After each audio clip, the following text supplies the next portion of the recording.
BHEL क्षेत्र के बरखेड़ा में सरस्वती मंदिर में उपस्थित हैं, जहां पर छठ पूजा का पर्व बड़े ही उत्साह से कई दशकों से मनाया जा रहा है। यहां पर लगभग 10,000 या उससे अधिक लोग जमा होते हैं, जो पूरे पारंपरिक विधि विधान से, रीति रिवाज से छठ पर्व के 4 दिन के उत्सव को अंजाम देते हैं। और इसके लिए तैयारियां यहां पर चालू हो गई हैं। और ये सूर्य पूजा का, साथ में चंद्र देव की पूजा का, जल देवता की और प्रकृति के हर तत्व की पूजा का त्योहार है। तो इसे किस तरह से मनाया जाता है, आइए देखते हैं। और लोगों की तैयारियां कैसी हैं, किस लिए वो इस व्रत को करते हैं और इसका क्या महत्व है, लोगों से जानते हैं।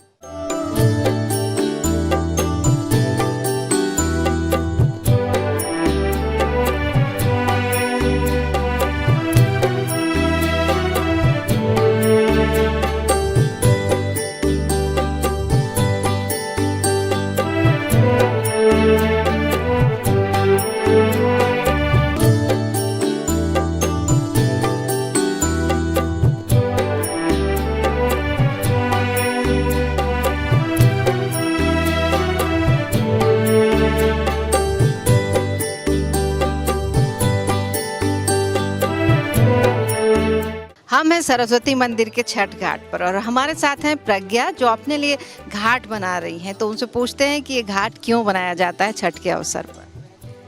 अगर मैं बात कहूँ तो मुझे सबसे अच्छा ये घाट बनाने में इसलिए लगता है क्योंकि मुझे बचपन से यही सिखाया गया है कि हमारे बिहारी समाज में डूबते हुए की पूजा सबसे पहले की जाती है, कोई डूबते हुए को नहीं पूछता।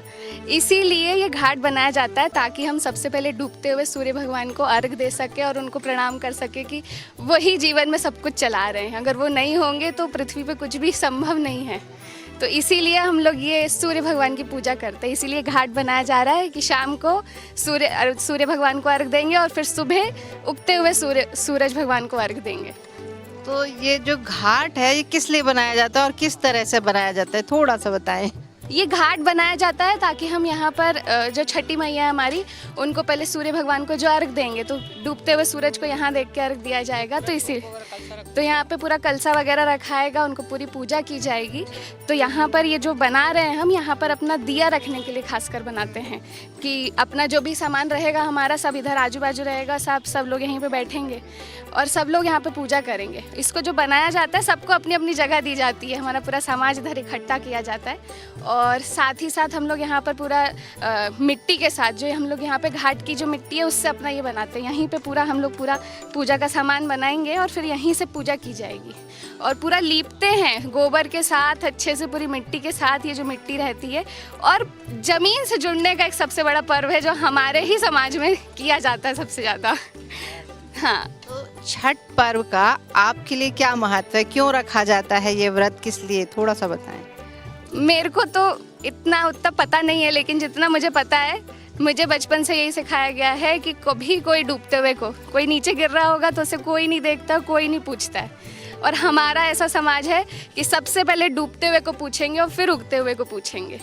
तो मुझे इससे सीखने को मिलता है कि कभी जीवन में डूब रहे हो तो परेशान मत होना, आपको पूजने वाले लोग होंगे। तो यही सबसे ज़्यादा मैंने अपने समाज से सीखा है और छठी मैया से सीखा है। कितना महत्व है, थोड़ा सा ये भी बताएं। कि इसमें साफ सफाई तो बहुत ज़्यादा महत्व है, सबसे ज़्यादा, क्योंकि इसमें बच्चों का भी जूठा नहीं चलता है, बच्चों का भी जूठा नहीं है और इसका तुरंत प्रभाव पड़ता है। कोई भी इसमें इतनी सफाई रहती कि बिल्कुल 3 दिन तक व्रत होता है।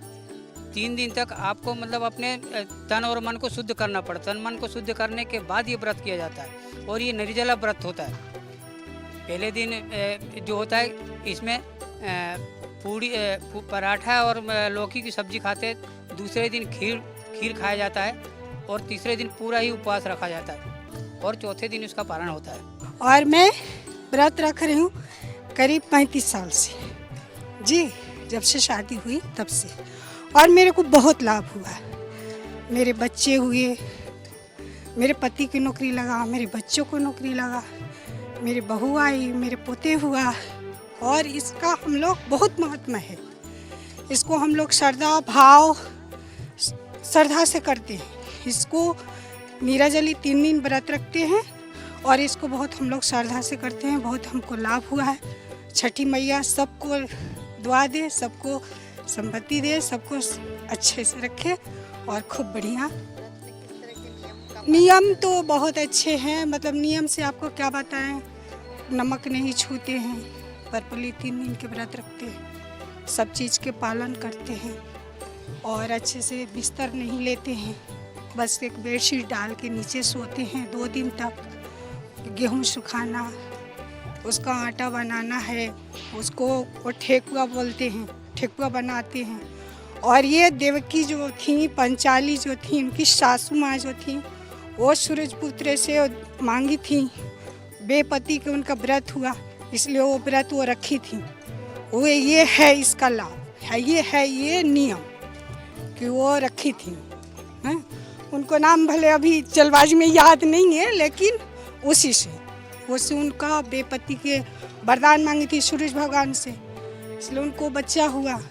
तो सूरज भगवान के दुआ करी थी, अर्घ दी थी, गोड़ लागी थी, व्रत रखी थी, इसलिए सूरज पुत्र ने दे दिया, तो इसलिए उनको बोलते हैं सूरज पुत्र। उसी समय से हम लोग ये परंपरा चली आ रही है। विगत 60 वर्षों से यहाँ छठ पर्व का आयोजन भव्य तरीके से मनाया जाता है। छठ पूजा का महत्व यह है कि आदिकाल से ही चली आ रही है ना। त्रेता युग में श्री राम की पत्नी सीता ने भी छठ पूजा का आयोजन किया था अपने पुत्र की प्राप्ति के लिए। उसके बाद कृष्ण ने भी अपने छठ पूजा का आयोजन किया था। उसके बाद जब कृष्ण के पुत्र को शाम्ब को जब कुष्ठ व्याधि हो गई थी, तो उन्होंने जो है सो छठ पूजा करके उनके अपने पुत्र की कुष्ठ व्याधि दूर किए। यह सूरज पूजा जो है सो रोग को, कुष्ठ व्याधि को दूर करने वाला और संतान सुख की प्राप्ति के लिए विशेष रूप से किया जाता है। यह हम लोग डूबते हुए सूरज को अर्घ देते हैं और उगते हुए सूरज के साथ इसका समापन करते हैं। लेकिन अन्य धर्मों में ऐसा नहीं होता। अन्य धर्मों में उगते हुए सूरज को हम पूजा करते हैं और डूबते हुए सूरज को कुछ नहीं करते हैं। सूर्यास्त से हम इस छठ पूजा का आयोजन करते हैं और सूर्योदय तक की इसकी समाप्ति कर देते हैं। जल में खड़े होने का महत्व, जल में वरुण देवता का वास होता है और उसमें सूरज की किरणें जब पड़ती है तो उसका जो है सो पॉजिटिव जो है सो एनर्जी मिलती है। औरतें जो हैं सो 3 दिन से उपवास रहती हैं, इसी कारण से वो जल में खड़े होकर के पूजा करते हैं और सिद्धि प्राप्ति के लिए जो है सो जल में पूजा करने से उसके विशेष रूप से सिद्धि का प्राप्ति होती है और एकाग्रता का भी सूचक है। यहाँ प्रकृति के विशेष रूप से जो है सो प्रकृति से जुड़े रहने के लिए इसमें विशेष रूप से ध्यान रखा गया है। डाला छठ रहता है जो बांस से बनाया जाता है और सूप बनाए जाते हैं, बांस से बनाए जाते हैं। फल फूल जो सीजनल फल होते हैं जैसे सिंघाड़े होते हैं, नारियल होता है, नींबू होता है, केले होते हैं। केले का विशेष ध्यान रखा गया है। इसमें केले का स्तंभ भी लगाते हैं, उसके वृक्ष का स्तंभ लगा करके उनकी पूजा करते हैं। कारण कि केले के पौधा जो है सो बहुत बड़ा होता है और उसके बाद जो है सो सूरज की किरणें सबसे पहले जो है सो केले के पत्ते पर ही पड़ता है, ऐसी मान्यता है। और केले के पौधा हर एक जगह हो जाता है जहाँ पर जलाशय अधिक होता है, वहाँ पर केले के पौधे अधिक मिलते हैं और इसलिए इसका महत्व है कि केले के साथ ही विष्णु भगवान की पूजा हम केले से ऐसे ही करते हैं, है ना। तो सूर्य एक विष्णु का अंश ही है, गन्ने का मिठास का सूचक है वहाँ पर। छठ हम इसलिए करते हैं कि हमको बहुत अच्छा लगता है और बच्चे घर परिवार के लिए किया जाता है ये छठ, और बहुत मतलब खुशी छठ आने वाली रहती है, तो मतलब अपने आप में ऐसा लगता है कि हमारा बहुत त्यौहार है और बहुत खुशी मिलती है इसको करने से। मेरी मम्मी शुरू से करती आ रही हैं, लगभग 30 साल हो गया हम लोग के यहाँ, 30 साल से ज़्यादा ही हो गया छठ करते हुए, और शुरू से घर में चला आ रहा है, प्रथा चलती रहनी चाहिए। तो इनका साथ देने के लिए मैंने भी फिर शुरू कर दिया। करीब 3-4 साल हो गए मुझे भी। 36 घंटे का निर्जल व्रत होता है, मम्मी करती हैं तो उनको देख के मुझे भी एनर्जी मिलती है, तो मैं भी कर लेता हूँ साथ साथ। करीब 3-4 साल हो गए हैं, अब जब तक बनेगा तब तक करेंगे। आज हम लोग घाट बना रहे हैं, आज से हमने काम चालू कर दिया है और आगे भी करते रहेंगे। 4 दिन, तो 4 दिन नहीं क्या होता है, एक बीच में गैप मिल जाता है। जैसे खरना होता है जिस दिन, उस दिन तो हम लोग खीर वगैरह बनाते हैं, तो खीर वगैरह खाते हैं, खीर खाते हैं, फल वगैरह ले लेते हैं, तो वो उतना सफिशिएंट होता है कि वो 36 घंटे कहने को है, 36 घंटे एक रात है, एक दिन ही है, और अगले दिन के लिए हम लोग फिर 4 बजे के लिए प्रिपेयर रहते हैं, तो हो जाता है, प्रॉब्लम नहीं आता। मम्मी है साथ में तो मुझे थोड़ा सा सपोर्ट मिलता है, मुझे थोड़ा काम कम करना पड़ता है, भैया हैं पीछे और साथ में परिवार के लोग हैं, भाभी हैं, बच्ची हैं। तो केवल साथ देने के लिए करते हैं या अपनी किसी मनोकामना? नहीं, मनोकामना क्या, देखिए घर की रीति रिवाज है तो ये परंपरा है, चलती रहनी चाहिए। अभी मम्मी कर रही हैं, अभी आगे भाभी भी करेंगी, जब मेरी शादी होगी तो मेरी फैमिली भी करेगी। तो उनको मोटिवेट करने के लिए मम्मी अकेले शायद, तो मैं भी साथ दूंगा।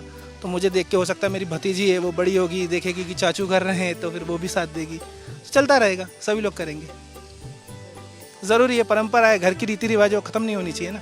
अभी हम लोग नई जनरेशन है, अगर हम लोग मोटिवेट नहीं करेंगे, अगर हम लोग किसी को मोटिवेट करने के लिए आपको भी करना पड़ेगा ना। जब हम करेंगे तभी हम किसी को सिखा सकते हैं कि बेटा ऐसे होता है। अगर हम ही नहीं करेंगे तो फिर हम लोगों को नहीं सिखा पाएंगे ना। मम्मी हैं, आज कर रही हैं, कब तक करेंगी? जब तक बनेगा तब तक करेंगी, पर कब तक? 1960 से हम सरस्वती मंदिर में छठ पूजा का आयोजन किया जा रहा है। पहले लोग 10 लोग आते थे, 50 लोग, 100 लोग, आज हज़ारों 10,000 के अंतर में यहाँ भीड़ लगता है।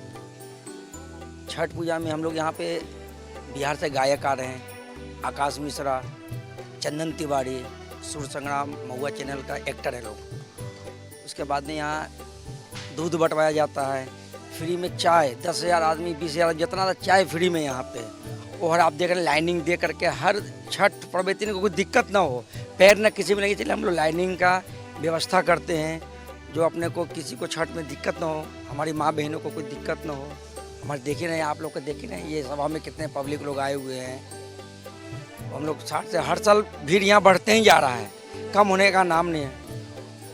यहाँ से हम लोग यहाँ चेंजिंग रूम भी बन रहा है। उसके बाद हम लोग निपा पौधे करके आज ये 15-20 दिन से लगे हुए हैं आज तैयारी करने में। तो 15,000 आदमी बहुत हो जाता है, इसलिए हम लोग व्यवस्था करना है तो व्यवस्था बिगड़ जाएगा। इसलिए हम इसको बहुत अच्छे से हम लोग व्यवस्था कर रहे हैं। 7 तारीख को 6 तारीख को लोहड़ है और 7 तारीख को शाम को पहला अर्घ है और 8 तारीख को शाम को डूबता अर्घ, दूसरा अर्घ। 10 से 15,000 का नमसन भीड़ रहता है यहाँ पे। मेरी ओर से सहयोग तो नहीं, सहयोग यहाँ किसी एक व्यक्ति विशेष का नहीं होता, सहयोग यहाँ पूरे समाज का होता है। और कोई इतना बड़ा जो आयोजन नहीं होता है ये कोई व्यक्ति विशेष नहीं कर सकता। तो समाज मिलके जो आग्रह करता है, जो हम लोग डिसाइड करते हैं, पूर्व में मीटिंग होती है, उसमें सब लोग अपने स्वेच्छा से अपने अपने काम निर्धारित कर लेते हैं और उस काम को एक सामूहिक रूप से नई दृष्टि दी जाती है और उस कार्य को संपन्न कराया जाता है। और हम लोग यहाँ कोशिश ये करते हैं कि ज़्यादा से ज़्यादा लोग आएँ और किसी भी टाइप का कुछ भी असुविधा ना हो, इसलिए पूरे हमारे जितने भी लोग हैं ये सब इकट्ठा होकर उनकी मदद करते हैं। साथ में जो छठ व्रती होते हैं उनका भी बहुत ज़्यादा यहाँ पर लोग मदद करते हैं। उससे क्या सोचते हैं, उनका जितना व्रत का जो भी पुण्य है वो हमको भी मिलता है, उनको जितना नहीं मिलता उससे ज़्यादा पुण्य हमें मिलता है, हम उसको अगर उनकी मदद करें किसी भी तरीके से, सेवा के रूप में किया जाता है ये सब। तो यहाँ जितने भी लोग हैं वो सब कोशिश ये करते हैं कि व्रत नहीं कर पाए हैं तो उनका व्रती का सेवा करके उस ज़्यादा से ज़्यादा लाभ ले पाएँ उनके व्रत का। हमारे सामने बहुत सारे लोग हैं जो अपना अपना घाट बना रहे हैं। इसमें अपनी जगह बैठने के लिए एक घाट बनाया जाता है और उस पर जो भी परिवार के लोग व्रत कर रहे हैं वहाँ पर अपना दिया, अपना कलश रखते हैं और उसके बाद उसमें वहाँ पर थोड़ी देर बैठते हैं। जब सूर्यास्त का समय होता है तो सबसे पहले डूबते हुए सूर्य को यहाँ पर अर्घ्य दिया जाता है, क्योंकि यहाँ डूबते हुए सूर्य की पूजा का सबसे अधिक महत्व माना जाता है और ये माना जाता है कि जो चीज़ डूब रही है उसका साथ देना चाहिए और अगर अंधेरा हो रहा है, सूर्यास्त हो रहा है तो सवेरा कभी ना कभी जरूर होगा, चाहे वो जीवन की बात हो, प्रकृति की बात हो या किसी भी तरह की बात हो। और आमतौर पर ये पूजा नदियों और सरोवरों के किनारे की जाती है, लेकिन जहाँ पर नदी और सरोवर नहीं होते हैं वहाँ पर कुंड बनाए जाते हैं, उनके लिए इंतजाम किया जाता है। सरस्वती मंदिर घाट पे भी यहाँ पर 4 कुंड बनाए गए हैं जिनकी सफाई हो चुकी है और अब उसमें पानी भी भरा जाएगा। और इसके बाद यहाँ पर सूर्य देव की मूर्ति भी है जहाँ पूजा करने के बाद लोग दिया जलाते हैं और अपनी आस्था को प्रकट करते हैं। और उसके बाद सरस्वती देवी की प्रतिमा भी है जहाँ पर दीप दान किया जाता है।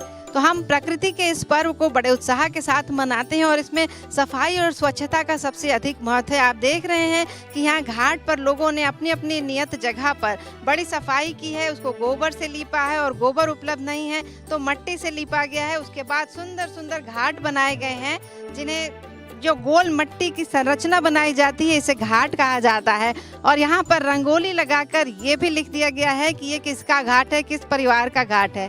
यहाँ पर हजारों लोग जमा होते हैं, इसलिए अपनी जगह को चिन्हित करने के लिए ये घाट बनाए जाते हैं ताकि लोग आए अपनी नियत जगह पर बैठें। यहाँ पर गन्ने का मंडप सजाया जाता है, कई लोग केले का मंडप भी सजाते हैं और उसके बाद वहाँ पर बैठकर सूर्य के डूबने का और सूर्य के उगने का इंतजार करते हैं। और इस तरह से पूरा होता है ये छठ महापर्व का 4 दिन का त्योहार, जिसमें प्रकृति पूजा के सभी अंगों को शामिल किया जाता है। और बता दें कि ये छठ पूजा का पर्व इस बार 5 तारीख से शुरू हो रहा है, जिसमें आइए आपको दिखाते हैं कि किस तरह के घाट होते हैं जहां पर खड़े होकर के व्रती डूबते हुए सूर्य को और उगते हुए सूर्य को अर्घ्य देते हैं। जब सूर्य डूबता है तो हम पश्चिम दिशा की ओर खड़े होते हैं मुंह करके, और जब सूर्य उगता है तो पूर्व दिशा की ओर मुंह करके खड़ा हुआ जाता है। और सूर्य की पहली किरण उगने के साथ ही शुरू हो जाता है ये क्रम सूर्य को अर्घ्य देने का। तो आप देख रहे हैं यहाँ पर 1, 2, 3 और 4 ये घाट बने हुए हैं।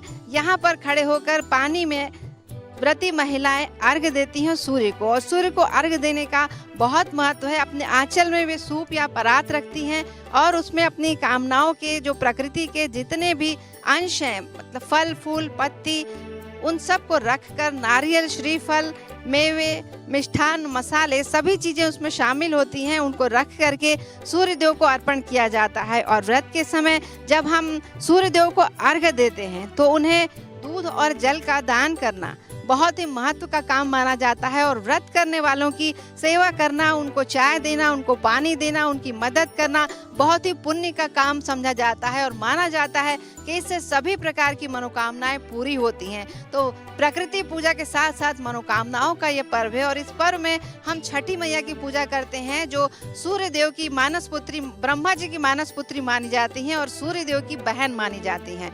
तो ये षष्ठी तिथि को व्रत होता है, इसलिए उन्हें षष्ठी नाम दिया गया है और इसे छठ पर्व कहते हैं, छठ महापर्व कहते हैं, जो बिहार से शुरू हुआ था और रामायण महाभारत से लेकर पुराणों तक में इसका उल्लेख है। और आज ये पूरे भारत ही नहीं बल्कि पूरी दुनिया में फैला हुआ है। तो आज की बात यहीं तक। इंडिया हेड के लिए नूपुर शर्मा।